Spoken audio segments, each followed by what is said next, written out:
नमस्कार मंडळी, मी सावी फॅशन चॅनलमध्ये तुम्हा सर्वांचं अगदी मनापासून स्वागत करते। तर आजच्या व्हिडिओमध्ये आपण बघणार आहोत मागे बोटनेक आणि समोर डीप नेक प्रिन्सेस कट ब्लाउजचं पेपर कटिंग। तर व्हिडिओ स्किप न करता शेवटपर्यंत बघा। याच्यामध्ये मी तुम्हाला काही टिप्स आणि ट्रिक्स सांगणार आहे की त्या जर वापरल्या तर तुमचं ब्लाउज जे आहे ते अगदी परफेक्टच येणार आहे। आणि जो शोल्डर आहे तर शोल्डर आपला खेचल्यासारखं वाटू नये, मुंड्यामध्ये जे आहे तो मुंडा सुद्धा आपल्याला काचल्यासारखं वाटतो ते सुद्धा आपल्याला इथे पूर्ण जे डाऊट आहे ते पूर्ण क्लिअर करणार आहे। तर व्हिडिओ स्किप न करता शेवटपर्यंत बघा। तर बघू शकता जी उंची आहे ती उंची आपली पूर्ण उंची त्याच्यामध्ये 1 इंच ॲड करून मी इथे 13.5 ते 14.5 उंची लावून घेतलेली आहे। आणि जो शोल्डर आहे तो इथे मी 7.25 इंच लावलेला आहे। तर बघू शकता इथे आपला शोल्डर जे काही आले असेल त्याचा निम्मे लावायचा आहे इथे। तर अशा पद्धतीने शोल्डर जे आहे ते लावून घेतलेलं आहे। आणि शोल्डर जे आहे ते आपलं ताणलं गेलं पाहिजे नाही, खिसलं गेलं पाहिजे नाही, याच्यासाठी आपलं शोल्डर जे माप आहे ते आपल्याला अगदी परफेक्ट असं लावून घ्यायचं आहे।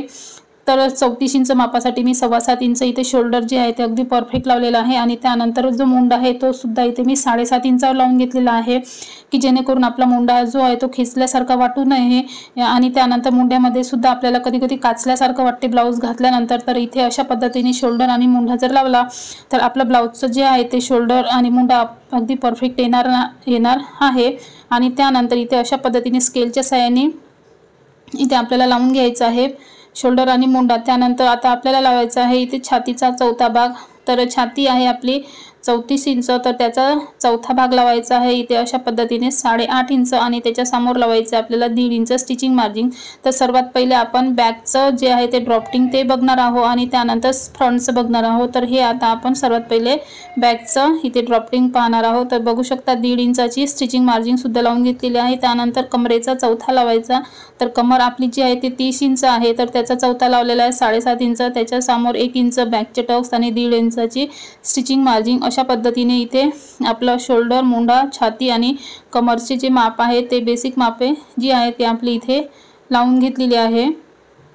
आणि त्यानंतर स्केलच्या साहाय्याने इथे स्टिचिंग मार्जिन सुद्धा आपली अशा पद्धतीने आपल्याला लावून घ्यायची आहे। तर बघू शकता इथे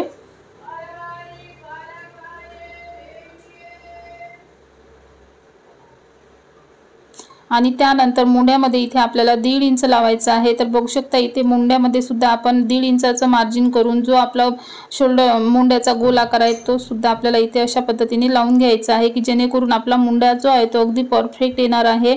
आणि त्यानंतर मागच्या साईडने आपल्याला अजिबात अशा पद्धतीने जर लावला तर आपल्या ब्लाउजला फुगा येणार नाही आहे, चुने येणार नाही, घोड येणार नाही। त्यानंतर इथे बघू शकता जे आपण गळा जो आहे तो बोटनेकमध्ये 3.25 इंचाचा मी इथे गळा लावलेला आहे। आणि त्यानंतर अर्धा इंच जे शोल्डर आहे ते इथे अशा पद्धतीने डाऊन केलेला आहे। त्यानंतर मागच्या साईडचा जो गळा आहे बोटनेक तो इथे मी 3.25 इंचाचा लावलेला आहे। आणि अशा पद्धतीचा बॉक्स करून आपल्याला गळ्याचा जो आकार आहे तो द्यायचा। आणि अशा पद्धतीने जर आपण गळा आणि शोल्डर डाऊन केला तर आपला गळा जो आहे तो अजिबात खेचल्यासारखा वाटणार नाही। आणि त्यानंतर आता आपल्याला लावायचा आहे मागच्या साईडचा गळा। तर मागच्या साईडचा जो गळा आहे तो इथे अशा पद्धतीने आपण पूर्ण ड्रॉ करून घ्यायचा। आणि त्याच्यामध्ये तुम्हाला जो काही गळ्याची डिझाईन द्यायची आहे ते इथे अशा पद्धतीने गळ्याची डिझाईन द्यायची। तर बघू शकता इथे एक चौकोन आखून घेतलेला आहे आणि त्याच्यामध्ये अशा पद्धतीने आपल्याला टेपच्या साहाय्याने मिड पॉईंट काढायचा आणि तिथे सुद्धा आपल्याला एक पॉईंट द्यायचा आहे। आणि त्यानंतर अशा पद्धतीने आपल्याला गळ्याचा जो आकार आहे तो इथे पूर्ण ड्रॉ करून घ्यायचा आहे। तर बघू शकता इथे अशा पद्धतीने आपण गळा जो आहे तो पूर्ण ड्रॉ करून घेतलेला आहे। आणि त्यानंतर हे जे आहे आपलं बॅकचं ड्रॉफ्टिंग इथे आपण पूर्ण कट करून घेणार आहोत। आणि त्यानंतर आपल्याला समोरच्या फ्रंट पार्टचं सुद्धा आपल्याला इथे बघायचं आहे। तर व्हिडिओ स्किप न करता तुम्ही पूर्ण व्यवस्थित बघा, म्हणजे तुम्हाला अगदी व्यवस्थित परफेक्ट असं ब्लाउजचं जे आहे ते कटिंग करता येणार। आपलं जर कटिंग व्यवस्थित असं असेल तर आपलं ब्लाउजसुद्धा अगदी परफेक्ट येतं। तर हे झालं आपलं बॅकचं ड्रॉफ्टिंग। त्यानंतर आता आपल्याला असं जे काही शोल्डरचे, कमरचं, छातीचे माप आहेत ते सुद्धा आपल्याला समोरच्या साईडने लावून घ्यायचे आहेत। आणि इथे सुद्धा आपल्याला पूर्ण उंची प्लस 1 इंच ॲड करून पूर्ण लावून घ्यायचं आहे। तर इथे सुद्धा आपल्याला जेवढे मापे घेतले होते आपण आधी बॅकला तेच बेसिक मापे सुद्धा इथे आपल्याला पूर्ण लावून घ्यायचे आहे। तर बघू शकता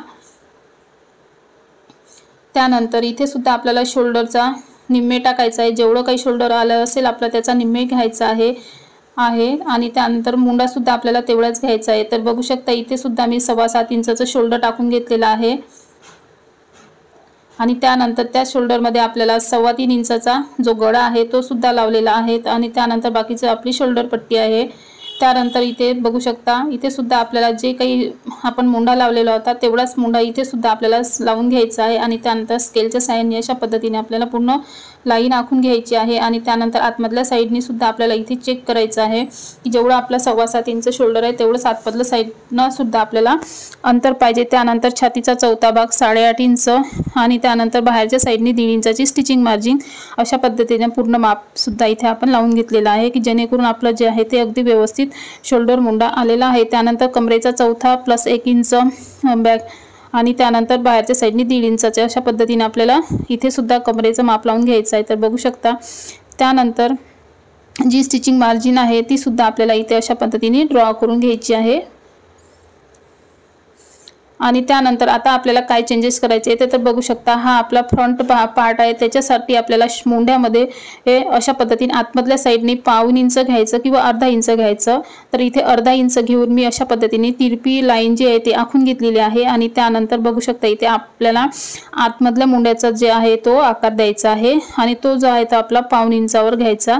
तर हा झाला बाहेरचा आणि हा झाला आपला आतमधला। तर इथे दोन्ही मापे मी तुम्हाला समजलं पाहिजे याच्यासाठी मी दोन्ही जे आहे ते आकार आता तुम्हाला काढून दाखवणार आहे। अशा पद्धतीने जर आपण मुंड्याचे दोन्ही आकार लावले, मागचा आणि समोरचा, तर आपल्या मुंड्यामधला अजिबात ताणल्यासारखा आणि खिचल्यासारखा वाटणार नाही। तर बघू शकता इथे अशा पद्धतीने आपल्याला दोन्ही जे मुंड्याचे आकार आहे, एक आतमधला आणि बाहेरचा द्यायचा असतो। तर तुम्हाला समजावं याच्यासाठी मी इथे दोन्ही आकार जे आहे ते अशा पद्धतीने काढून दाखवलेले आहे।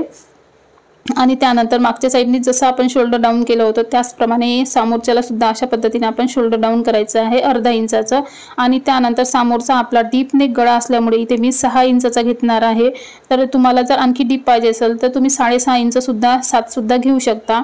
तर इथे अशा पद्धतीचा 6 इंचावर मी गळा डीप नेक केलेला आहे आणि त्यानंतर समोरचा जो गळा आहे तो तुम्हाला कुठल्याही प्रकारची गळ्याची डिझाइन तुम्ही देऊ शकता, पंचकोनी, गोल, चौकोन। तर इथे मी पंचकोनी अशा पद्धतीने गळ्याचं जे आहे ते दिलेलं आहे। त्यानंतर आता आपल्याला प्रिन्सेस कट असल्यामुळे इथे समोरच्या साईडनी टक्स उंची लावून घ्यायची आहे। तर टक्स उंची जी आहे ती मी 10 इंचावर लावलेली आहे आणि त्यानंतर इथे अशा पद्धतीने आपल्याला आडवी टक्स लाईन आखून घ्यायची आहे। आणि त्यानंतर आडव्यामध्ये आपल्याला इथे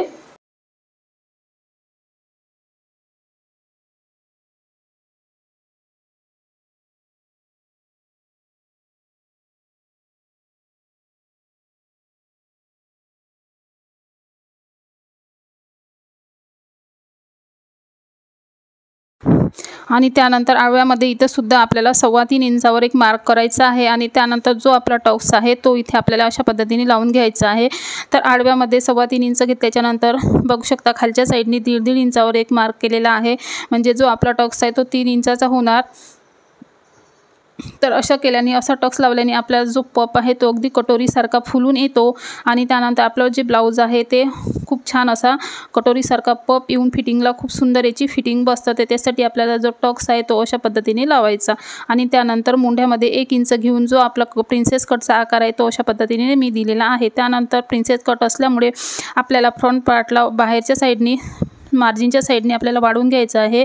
तर वरच्या साईडने मी 1 इंच वाढवलेला आहे आणि खालच्या साईडने 1.5 इंच अशा पद्धतीने इथे मी वाढवून घेतलेला आहे आणि खालच्या साईडने सुद्धा आपल्याला अर्धा इंच वाढवून घ्यायचं आहे की जेणेकरून आपलं ब्लाऊज जे आहे ते अंगात घातल्यानंतर समोरून आपण जर वर हात वगैरे केला तर उठल्यासारखं वाटत नाही। त्यासाठी आपल्याला हा अर्धा इंच जे आहे ते अशा पद्धतीने आपल्याला खाली वाढवून घ्यायचं आहे आणि त्यानंतर हे सुद्धा आपल्याला पूर्ण अशा पद्धतीने ड्रॉ करून घेतलेलं आहे। आणि त्यानंतर बघू शकता समोरच्या भागाचा सुद्धा आपण इथे ड्रॉफ्टिंग झालेला आहे आणि त्यानंतर हे सगळे पार्ट जे आहे ते आपल्याला कट करून सेपरेट करून घ्यायचे आहे आणि त्यानंतर आपल्याला हे सगळे पार्ट आपल्याला कापडवर सुद्धा कट करायचे।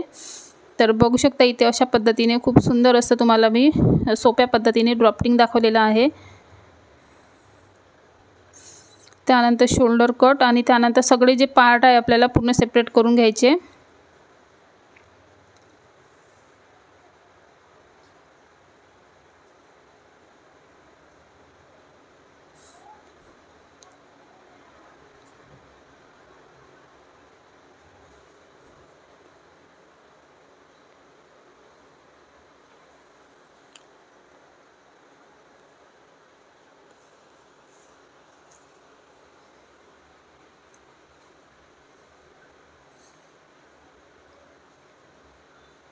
तर बघू शकता इथे आपला समोरचा जे फ्रंट पार्ट आहे तो सुद्धा आपला इथे कटिंग करून झालेला आहे। त्यानंतर आता आपल्याला बघायची आहे बाही। तर बाही जी आहे ती इथे छोटी बाही आपण बघणार आहोत। तर बाही जी आहे ती आपल्याला 4.5 इंचाची बाही शिवायची आहे। तर बघू शकता इथे जी आपल्याला बंद साईड आहे त्या साईडने आपल्याला मापे टाकायची आहे। तर बाही उंची 4.5 इंच प्लस 1.5 इंचाची इथे आपण मार्जिन घेणार आहोत। जर आपला ब्लाऊज अस्तरचा असेल तर तुम्ही 1 इंच आणि साधा असेल तर इथे 1.5 इंचाची मार्जिन मी इथे खालच्या साईडने घेतलेली आहे। त्यानंतर मार्जिन जिथे घेतलेली आहे त्याच्यावर आपल्याला दंडघेराचे निम्मे, जो काही दंडघेर असेल त्याच्या आपल्याला निम्मे घ्यायचा आहे। तर आपला दंडघेर जे आहे 6 इंच म्हणजे पूर्ण दंडघेर 12, त्याच्या निम्मे 6 टाकलेले आहे आणि त्यानंतर खालच्या साईडने त्यानंतर 1.5 इंचाची मार्जिन घेतलेली आहे। त्यानंतर जी कॅप हाईट आहे ब्लाऊजची ती घेतलेली आहे मी 2.5 इंच आणि त्या कॅप हाईटवर दंडघेराचे निम्मे प्लस इथे 1 इंच लूजिंग आणि 1.5 इंचाची स्टिचिंग मार्जिन अशा पद्धतीने इथे माप लावलेलं आहे। तर बघू शकता त्यानंतर जी कॅप हाईटवर आपण घेतलेली आहे ते आपली मार्जिन सोडून जे काही अंतर आहे त्याचा आपल्याला निम्मे करायचं आहे टेपच्या साहाय्याने आणि त्यानंतर बघू शकता इथे अशा पद्धतीने आपला एक चौकोन तयार होतो आणि त्या चौकोनमध्ये आपल्याला 1/2 इंचचा 2 लाईन आपल्याला द्यायच्या आहे आणि त्यानंतर इथे जे आपल्या बाहीचा आकार आहे तो इथे अशा पद्धतीने पहिले डॉट डॉटमध्ये द्यायचा आणि त्यानंतर आपल्याला डार्क करून घ्यायचा। तर बघू शकता अशा पद्धतीची जर बाही आपण कटिंग केली तर ही बाही आपल्याला अगदी सोप्या पद्धतीने कटिंग आहे आणि ही बाही आपल्याला कधीही कमी पडणार नाही।